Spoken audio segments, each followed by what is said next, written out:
इस कार्यक्रम के पुण्यार्चक हैं माँ श्रीमती चिरोंजाबाई, पुत्र श्री अशोक कुमार, विनोद कुमार, स्वर्गीय अभय कुमार एवं पवन कुमार, इंजीनियर आशीष, प्राची जैन, अंशुल, अंशुली, राजू, निशी, हर्ष, मोंटी एवं समस्त मोदी परिवार, गोने वाले, मालथौन, सागर, मध्य प्रदेश, श्री अजय, कल्पना, रिंकल, अजय शाह, पादरा, गुजरात, श्री केशोराम, शिरोमणि, सीए नीरज, सोनिया, सीए अंशिका, आगम जैन एवं समस्त परिवार, कृष्णा नगर, दिल्ली। साधु बिन साधु बना जाता नहीं, साधु साधु बिन बना जाता नहीं, दिल दुखी है दर्द सहा जाता नहीं। काश मुझे साधु मिलते तो मैं भी मुनि बन करके अपने कल्याण कर सकता था। बनारसी दास जी के जीवन के बारे में ये भी सुनने में आया, तुम्हारे उत्तर प्रदेश के ही थे, हाथ रस कहाँ के थे, आगरा आए थे व्यापार करने के लिए, सारा घर से परिवार से निकाल दिया और आगरा रास्ते में चोरी हो गई, माल लुट गया।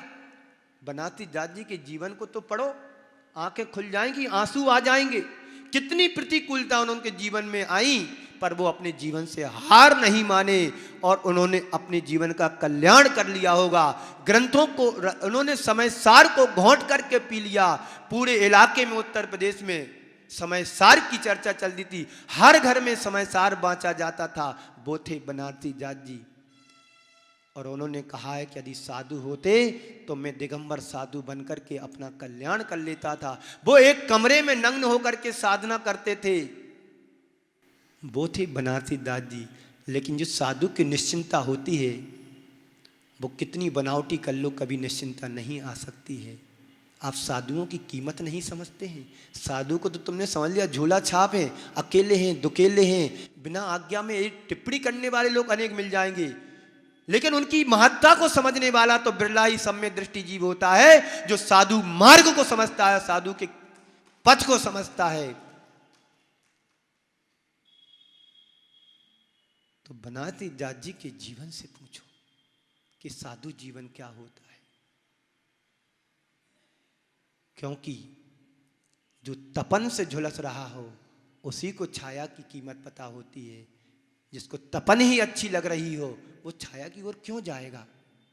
जिसको संसार में ही रस पच रहा हो उसके लिए मोक्ष का मार्ग क्यों सुहाएगा, मोक्ष मार्ग क्यों समझ में आएगा, बिल्कुल भी नहीं आएगा। तो आपके घर में ऐसी बहुत सी चीजें होती हैं। रसोई घर भी आ गया, किचकिच हो रही है, किचन आ गया, चौका समाप्त हो गया। रसोई खाने में भी आपकी व्यवस्था होती है। लेकिन आपके घर में एक कमरा ऐसा भी होता है जहां आप कभी कभार जाते हैं, कभी नहीं जाते हो। उस कमरे में क्या होता है, क्या होता है, कबाड़ खाना। क्या होता है आपके घर में, होगा है सबके घर में एक एक कमरा होता है जो घर के लास्ट में होता है। कबाड़, यदि किसी का छप्पड़ वाला घर भी होगा तो एक टपरिया जैसी होगी, उसमें सारी चीजें जमाने भर की कबाड़ खाने के रूप में पड़ी रहेंगी। कबाड़ खाना में कौन सी चीजें रखते हो, जो उपयोगी होती वो कि जो अनुपयोगी होती हैं वो, बताओ। उन्हें कबाड़ खाना में रख दिया जाता है जो उपयोगी नहीं होती हैं। आप रोज अपने घर में 2 बार झाड़ू लगाते होंगे। कितने बार झाड़ू लगाते आप अपने घर में? 2 बार, 4 बार, 10 बार।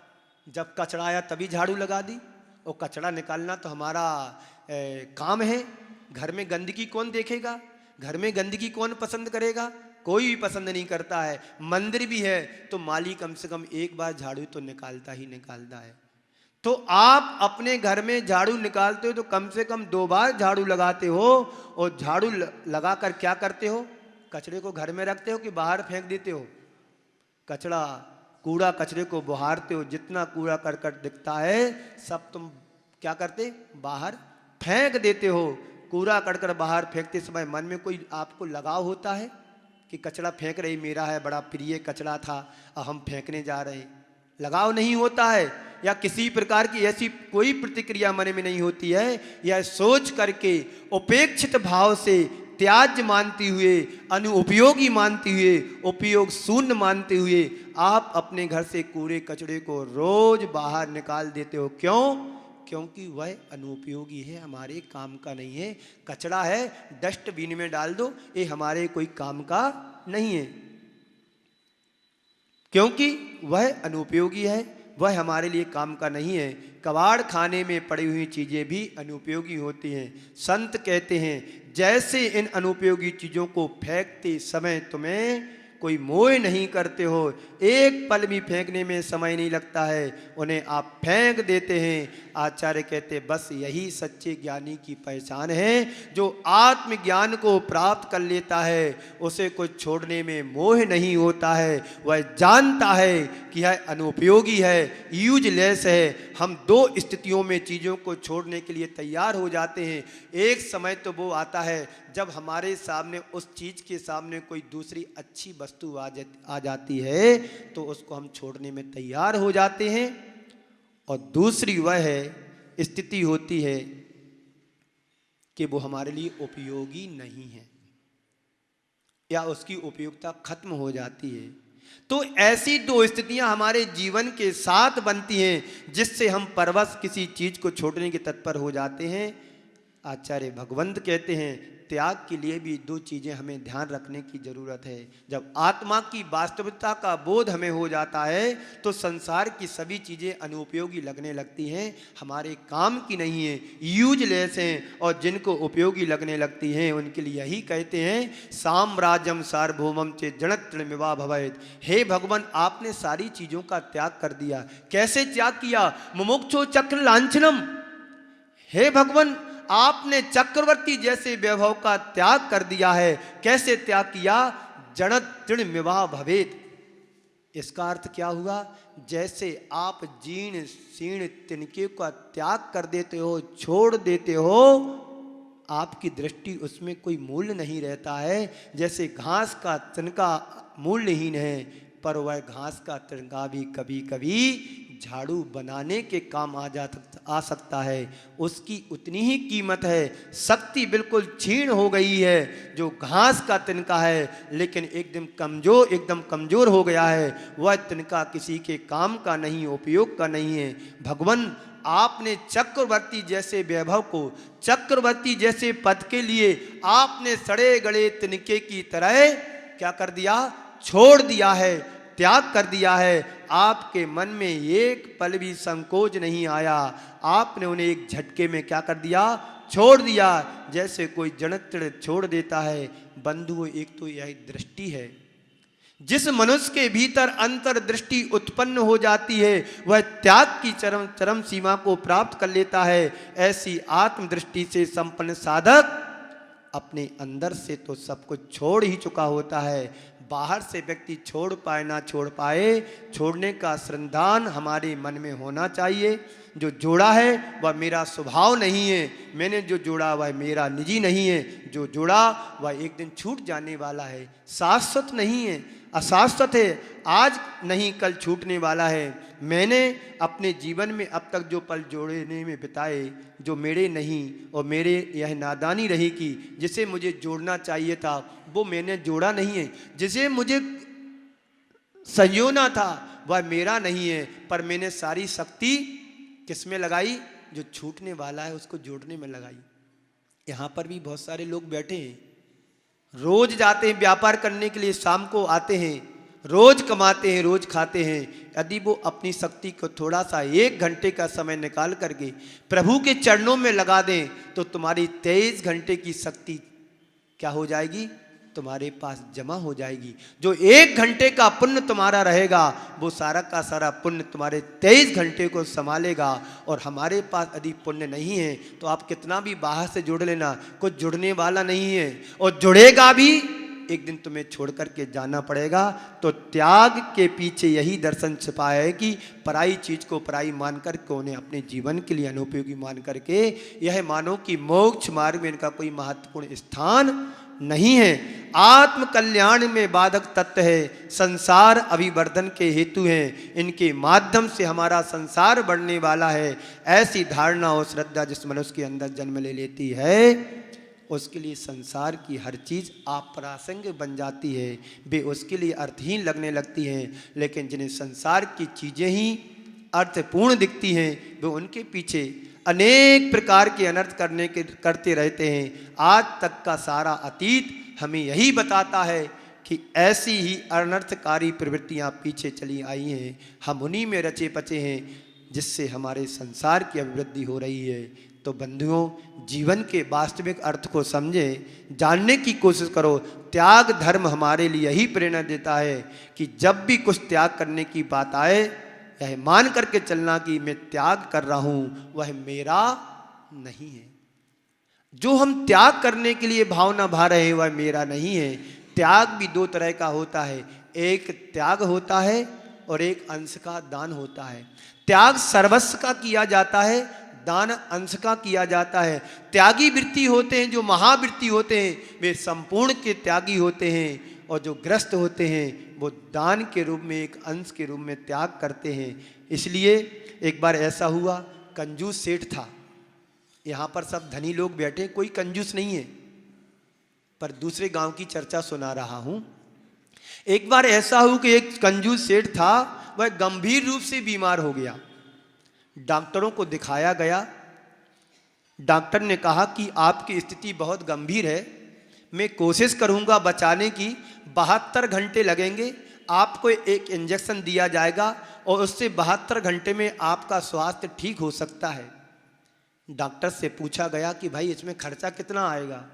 तो डॉक्टर साहब कहते ज़्यादा कुछ नहीं, 50,000 का खर्चा आएगा। कितने का? सुन रहे हो चंद्र कुमार जी? पैसे जोड़ करके रखना। कितना खर्चा आएगा? 50,000 रुपये का। डॉक्टर से पूछा कि खर्चा कितना आएगा? 50,000 लगेंगे, ज़्यादा कुछ नहीं लगेंगे। उसने अपने बेटे को बुलाया और बेटे से पूछा कि बताओ मेरे अंतिम संस्कार में कितना खर्चा आएगा? यहाँ भी लोग बैठे हैं, तैयारियां चल रही हैं, कितना अंतिम संस्कार में लगेंगे। 75, 76, 80 साल के हो रहे हैं, बस अंतिम संस्कार की तैयारियां करके रखना। और सभी को उसमें मैं भी शामिल हूं, ऐसा नहीं हूं। तो बेटे से बुला करके पूछा कि बेटा ये बताओ अंतिम संस्कार में कितना खर्चा आएगा? बेटे ने कहा ज्यादा कुछ खर्चा नहीं आएगा, 2, 5, 10,000 रुपये आएंगे। ठीक है, तैयारियां करो। ठीक है पिताजी, कैसे तैयारियां करो? मतलब उनका मतलब कहने का था यदि 10,000 रुपये मेरे अंतिम संस्कार में आते हैं तो 40,000 रुपये बचेंगे। ऐसी सोच के व्यक्ति यहां पर बैठे हैं, तो जिंदगी भर जोड़ते रहोगे और सब एक दिन छोड़ करके यहां से जाना पड़ेगा। आपको साधु भारी लगता है, साधु के पीछे व्यवस्था भारी दिखती है। ध्यान रखना, सब यहीं एक दिन छोड़ करके जाना। तुम्हारा तन भी एक सीख के लायक भी नहीं है। समझ रहे हो ना? इसलिए त्याग धर्म का पालन करो। खाना खाते हैं तो विसर्जन भी जरूरी है। पानी पीते हैं तो लघु शंका भी जाना पड़ेगा, नहीं तो नली लगेगी। प्रकृति के नियम से चलेंगे तो हमारे जीवन का उद्धार और कल्याण होगा। प्रकृति के जीवन में जीने वाले संत और प्रकृति कभी बीमार नहीं होती है। जब संस्कृति हमारे साथ जुड़ जाती है तो प्रकृति अपने आप जुड़ जाती है। तो त्याग धर्म का धर्म हमें समझना है। तीर्थंकर भगवंतों ने जृण तृण मिवा भवेत कैसे त्याग कर दिया? मुमुक्षो चक्र लांछनम। हे भगवान, आपने चक्रवर्ती जैसा वैभव एक जीर्ण सी तिनके की तरह त्याग कर दिया, तुम्हें संकोच भी नहीं हुआ। और हम आपको प्रेरणा देते हैं, आपसे कहते हैं कि दान करो भैया, दान करो। जब दान करने की बात आती तो आपकी जमीन की, पैर के नीचे की जमीन खिसकने लगती, पता नहीं अब क्या हो जाएगा। अरे ना तुम कुछ लेकर के आए हो, ना लेकर के जाना है। जो जोड़ा है, तन का जोड़ा भी तुम्हारा छूट जाने वाला है। तन पर जो वस्त्र है ना, ये वस्त्र भी तुम्हारे शस्त्र बन जाएंगे, साथ जाने वाले नहीं है। तो बंधुओं, ये 16 कारण भावना जो शक्ति तस त्याग भावना है, ये शक्ति तस यानी शक्ति के अनुरूप हमें त्याग करने की प्रेरणा देते हैं। आपके लिए ये नहीं कहा जा रहा है कि सब कुछ त्याग कर दो। और मैं तो कहता हूं सब कुछ त्याग करो तो हम जैसे साधु बन जाओ, आर्काएं जैसी आर्का बन जाओ तो बहुत अच्छा होगा, लेकिन पूरा त्याग नहीं कर सकते हैं तो अपने जीवन के कल्याण के लिए जितना उपयोगी है उतना तो त्याग करो, तभी तुम तीर्थंकर जैसी भावनाओं को भा सकते हैं। उन महापुरुषों ने एक बार में तीर्थंकर प्रकृति का बंद नहीं किया, कई भाव लग गए उनको, भावना भाते भाते त्याग भी किया होगा, तप भी किया होगा, भक्ति भी की होगी, संसार से भीति भी रखी होगी, संसार के प्राणियों के प्रति करुणा का भाव भी रखा होगा, और आत्म उत्थान के लिए हमारे अंदर विशुद्धि कैसे बढ़े उसका भी उन्होंने पुरुषार्थ किया होगा, और प्रभावना के लिए किया होगा कि हमारे द्वारा इस जगत में कितनी प्रभावना हो सकती है, प्राणियों के कल्याण के लिए मैं क्या कर सकता हूँ।